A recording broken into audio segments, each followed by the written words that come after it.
야구를 무척이나 좋아하는 두 친구가 있었습니다. 이 두 사람은 주일이 되면 아침 일찍 예배를 드리고 사역이고 가족이고 다 팽개치고 잽싸게 유니폼으로 갈아입고 야구장으로 달려가서 하루 종일 야구를 하는 집사님들이었습니다. 어느 주일 하루 종일 야구를 하고 이제 집으로 돌아가면서 한 친구가 이렇게 묻습니다. 우리가 죽어서 천국 가면 천국에서도 야구할 수 있을까?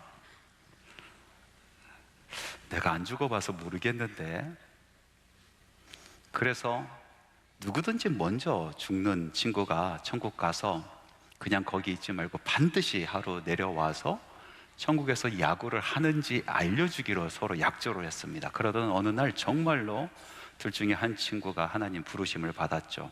그리고 이 친구는 약속을 지켰습니다. 그날 밤 땅에 남겨진 자기 친구에게 찾아왔습니다. 얼마나 반갑습니까? 그래서 이 친구가 그래 천국에서 야구 하더냐 물어봤어요. 그랬더니 좋은 소식과 나쁜 소식이 있네. 좋은 소식은 천국에서도 야구를 하고 있더군. 예. 나쁜 소식은 내일 경기에서 자네가 선발 투수라네 라고 이야기를 했답니다. 모든 것에는 종말이 있습니다. 음지가 있으면 양지가 있잖아요. 하늘이 있으면 땅이 있습니다. 시작이 있으면 끝이 있는 것입니다. 그것이 세상의 이치입니다. 저는 오늘 여러분들과 함께 마지막 날, 그리고 이 마지막 날에 성도들이 어떻게 살아가야 되는가라는 말씀을 전하려고 합니다. 종말에 대한 말씀은 아무리 강조해도 지나치지 않습니다. 그런데 요즘 한국교회의 강단에서 이 종말에 대한 말씀이 잘 선포되지 않는 것 같아서 조금 아쉽습니다. 너무나 많은 이단들이 이 종말을 울고 먹습니다. 이 종말론을 가지고 장사를 해먹는 이단들이 너무나 많으니까 정통교회에서 이 종말에 대한 말씀을 전하는 것을 자꾸 꺼려하는 것 같다라는 생각이 듭니다. 그런데 이것은 아주 위험한 침묵입니다. 그러면 그럴수록 우리는 종말에 대해서 바로 알아야 됩니다. 이 마지막 때 성도들의 삶은 어떠해야 되는가에 대해서 우리는 더욱더 분명히 알아야 됩니다. 예수님께서 십자가 지시기 전에 제자들을 가르치실 때 가장 많이 하신 말씀이 바로 마지막 때에 대한 이야기고, 그리고 예수님께서 다시 오시는 재림에 대한 말씀들이었습니다. 정말 이 마지막 때를 맞이할 하나님의 사람들, 예수님의 제자들이 어떻게 살아가는가, 그것을 가르치시고자 예수님께서는 간절하고 애절하게 그 말씀을 전하신 것입니다. 그러므로 저도 오늘 여러분들과 함께 이 마지막 때의 성도들의 삶에 대해서 말씀을 나누려고 합니다. 오늘 함께 읽은 하박국이라는 말씀, 이 말씀은 하박국 선지자가 하나님께 질문을 드리고 하나님께서 그 질문에 대해서 답을 하는 형식으로 되어 있는 하나님의 말씀, 성경입니다. 오늘 말씀은 특별히 하박국이 두 번째 하나님께 드리는 질문, 그리고 그것에 대한 하나님의 응답에 대한 말씀이 담겨져 있습니다. 하박국 선지자가 두 번째 하나님께 드렸던 질문은 무엇입니까? 그것은 바로 하나님, 왜 이 세상에는 악이 그렇게 판을 치고 있는데 하나님께서는 왜 잠잠하십니까? 하나님, 왜 그 악인들을 가만히 두십니까? 하나님은 그들을 싫어하시고 패역한 사람들을 참아보지 못하시는 분이지 않습니까? 그런데 왜 그대로 두십니까? 라는 그런 질문이었어요. 그 질문에 대해서 하나님께서 이제 대답을 해주시는데, 놀랍게도 세상의 마지막 때에 대한 말씀을 하시고 계시는 것입니다. 그래서 이 말씀을 통해서 우리 성도들, 하나님의 사람들은 마지막 때에 어떻게 살아야 되는가, 마지막 때에 성도들에게 바라는 하나님의 마음은 무엇인가, 그것을 알 수 있는 말씀이 되는 것이죠. 오늘 이 말씀을 여러분들과 같이 한번 나누고자 합니다. 첫 번째로, 종말은 두려운 소식이 아니라 기쁜 소식이고 성도는 이 기쁜 소식을 증거하며 살아야 된다라고 말씀을 우리에게 증언하고 계십니다. 하박국 2장 2절에서 3절 말씀 우리 함께 큰 소리로 읽어봅시다. 여호와께서 내게 대답하여 이르시되 너는 이 묵시를 기록하여 판에 명백히 새기되 달려가면서도 읽을 수 있게 하라.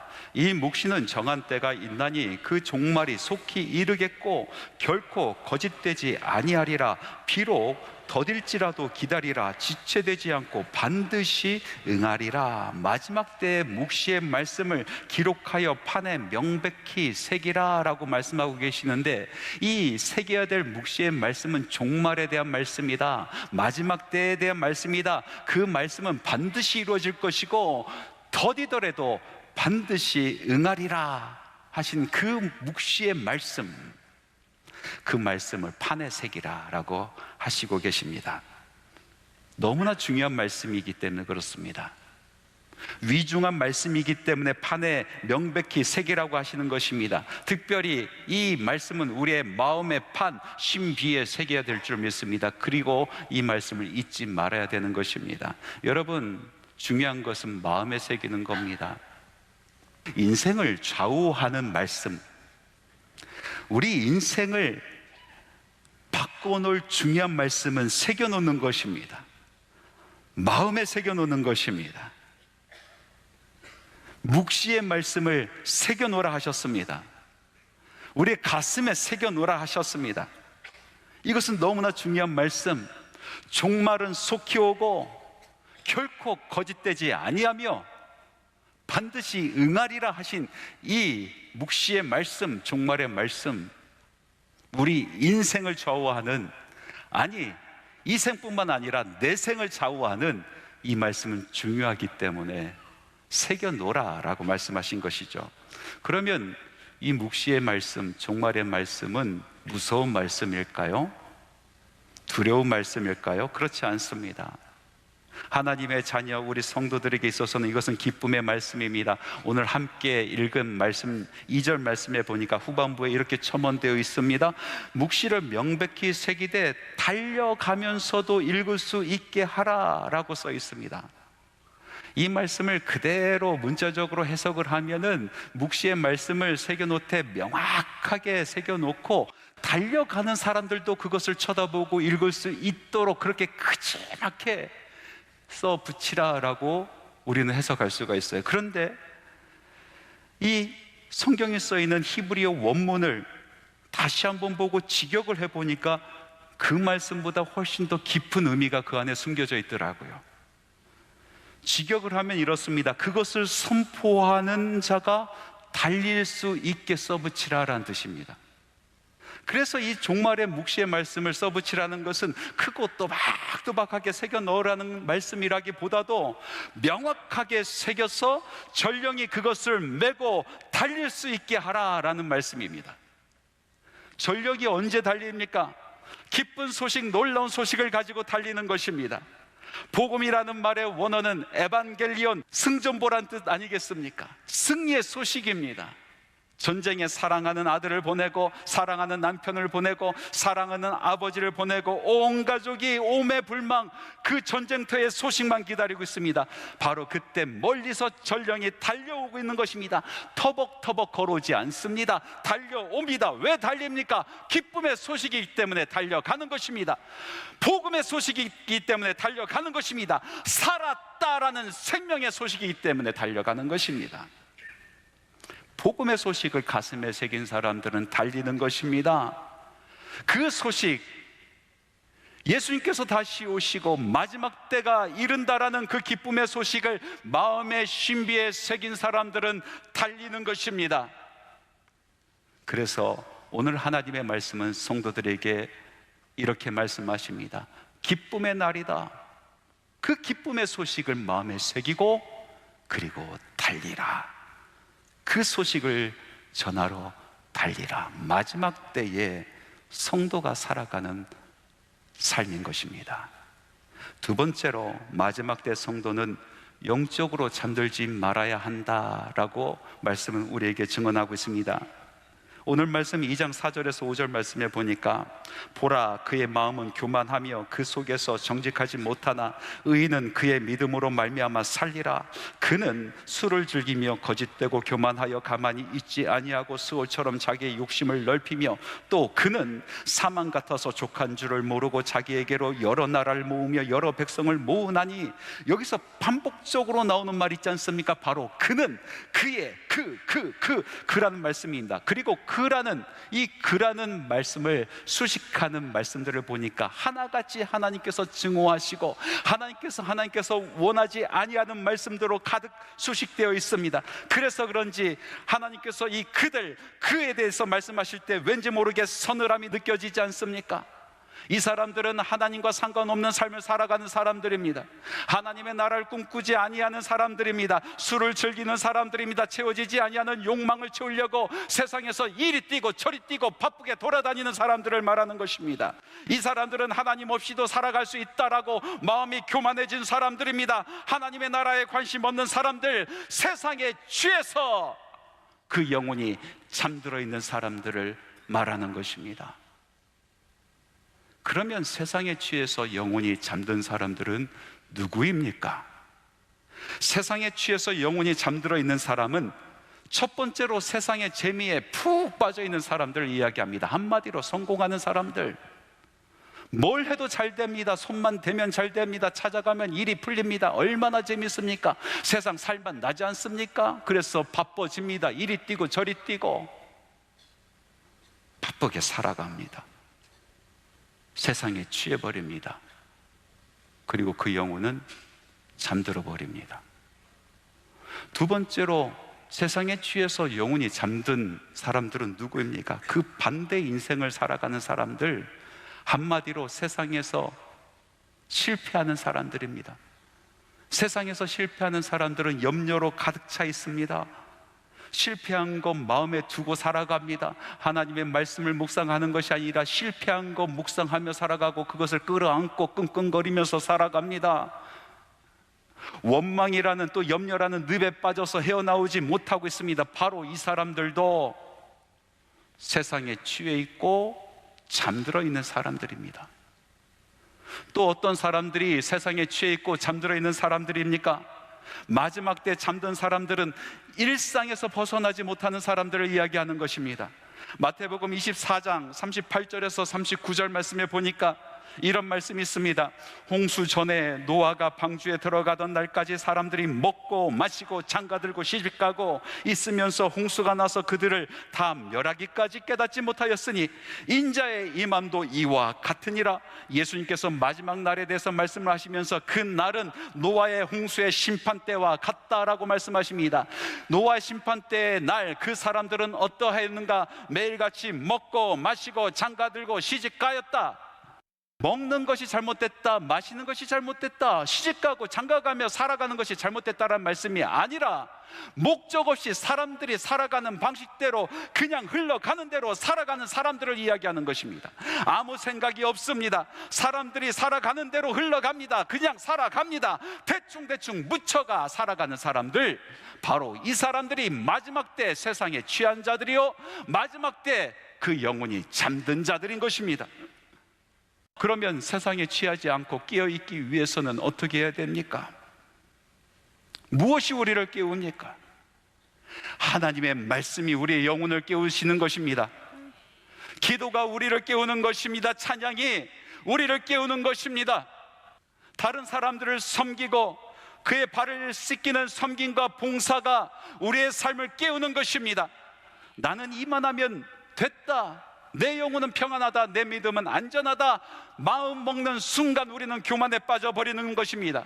게으름 피우고 교만해지는 순간 세상에 취하고 영혼은 잠드는 것입니다. 세 번째로, 마지막 때에 성도들이 사는 방식, 성도들이 살 수 있는 길은 성실한 믿음, 그거 하나뿐입니다.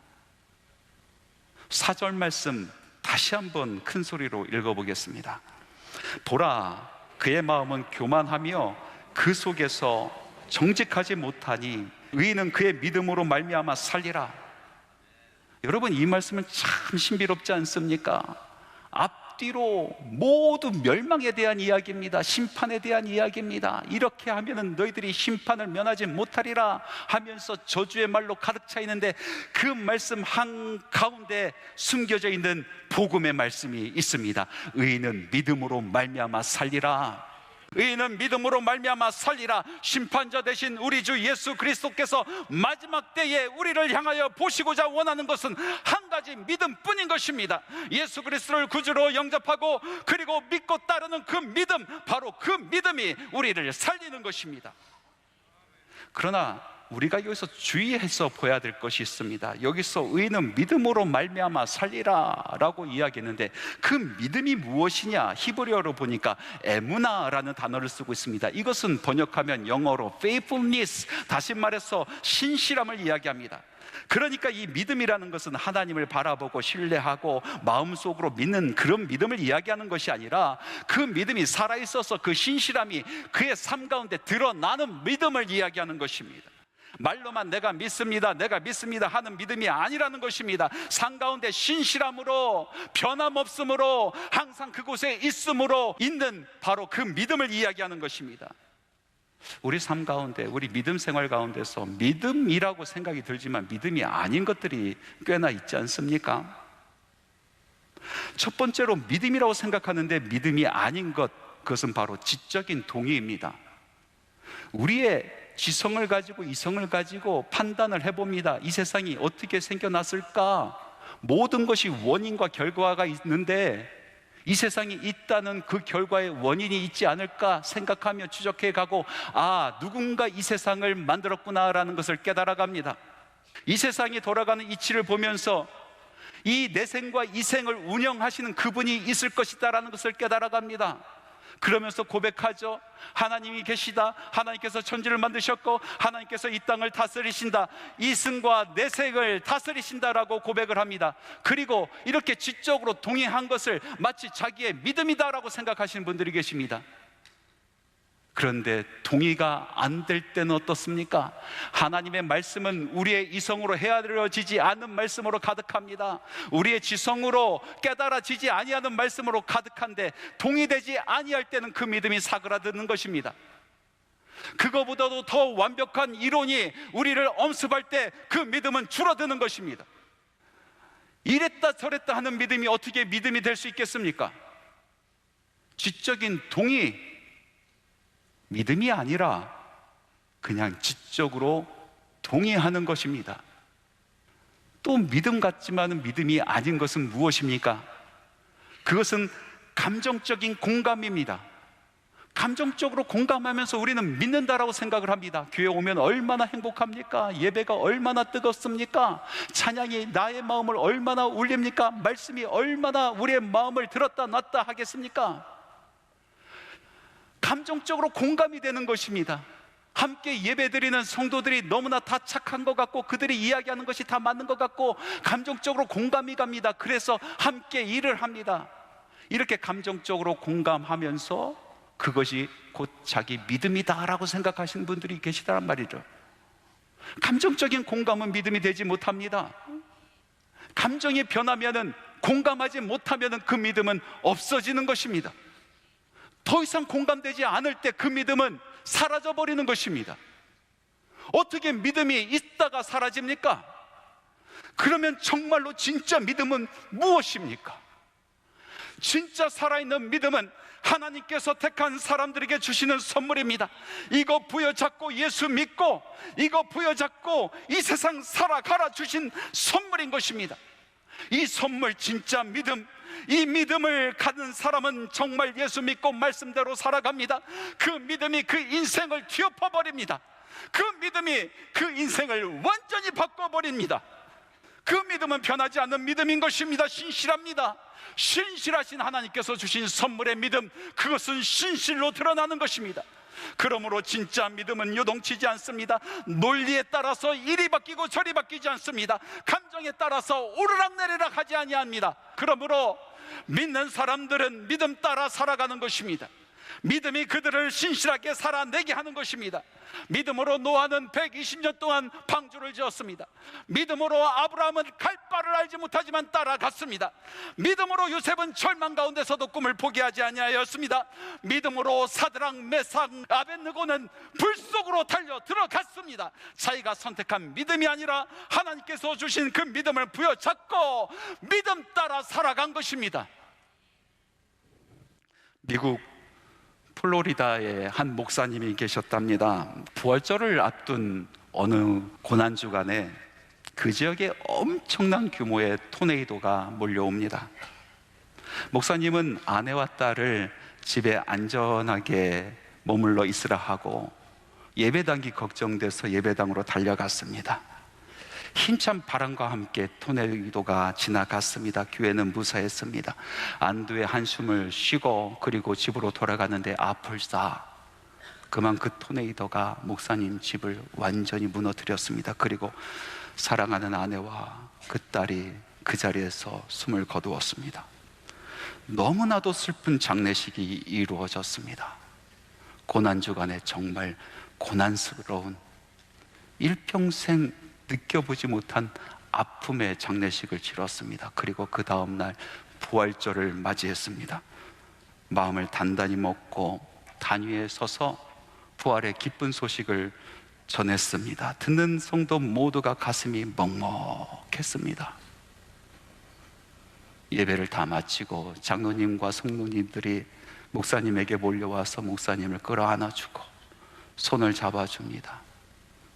그리고 이렇게 묻습니다. 목사님, 이렇게 힘든데 이런 상황에서도 어떻게 목사님은 믿음을 지키십니까? 그때 목사님이 이렇게 대답합니다. 아니요, 내가 믿음을 지키는 것이 아니라 내 안에 있는 믿음이 나를 지킵니다. 내가 믿음을 지키는 것이 아니라 내 안에 있는 믿음이 나를 지킵니다. 이 말씀은 설교가로 아주 유명한 찰스 스펄전 목사님의 말씀입니다. 여러분, 마지막 때는 믿음이 우리를 지키는 겁니다. 마지막 때 성도는 믿음으로 사는 것입니다. 믿음이 우리를 살게 합니다. 의인은 믿음으로 말미암아 살리라. 온 천하 만민이 심판주 앞에 모여 있을 때에 주께서 보시는 것은 무엇입니까? 돈도 아니요, 명예도 아니요, 권세도 아니요, 우리의 선행도 아닙니다. 우리 주님께서, 심판주께서 보시는 것은 오로지 믿음뿐입니다.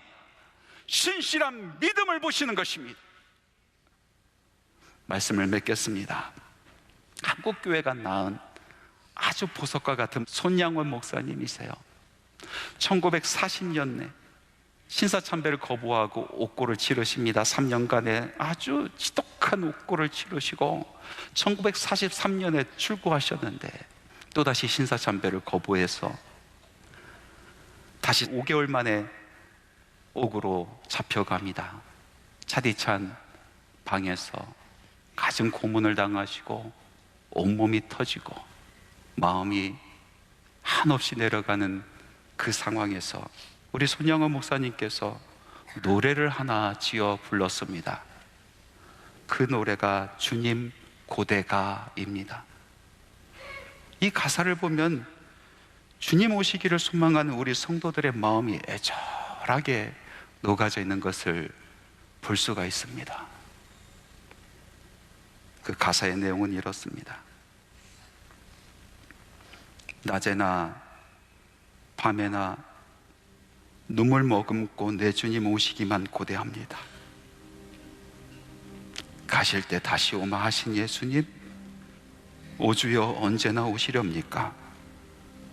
고적하고 쓸쓸한 빈 들판에서 희미한 등불만 밝히어 놓고 오실 줄만 고대하고 기다려오니 오 주여 언제나 오시렵니까? 먼 하늘 이상한 구름만 떠도 행여나 내 주님 오시는가에 머리 들고 멀리 멀리 바라보는 맘, 오 주여 언제나 오시렵니까? 내 주님 자비한 손을 붙잡고 면류관 벗어들고 찬송 부르면 주님 계신 그곳에 가고 싶어요. 오 주여, 언제나 오시렵니까? 신부되는 교회가 흰옷을 입고 기름 준비 다 해놓고 기다리오니 도적같이 오심하고 하신 예수님, 오 주여, 언제나 오시렵니까? 천년을 하루같이 기다린 주님, 내 영혼 당하는 것 볼 수 없어서 이 시간도 기다리고 계신 내 주님, 오 주여, 이 시간에 오시옵소서. 마지막 때가 옵니다. 반드시 옵니다. 교만을 내려놓고 복음의 횃불 들고 깨어 있으십시다. 신실한 믿음으로 우리 예수님 찾으실 때, 주님 저 여기 있어요, 응답하며 나아갑시다. 사랑하는 성도 여러분, 천사가 납을 불고 우리 주님 다시 오실 때에 우리 그곳에서 만납시다.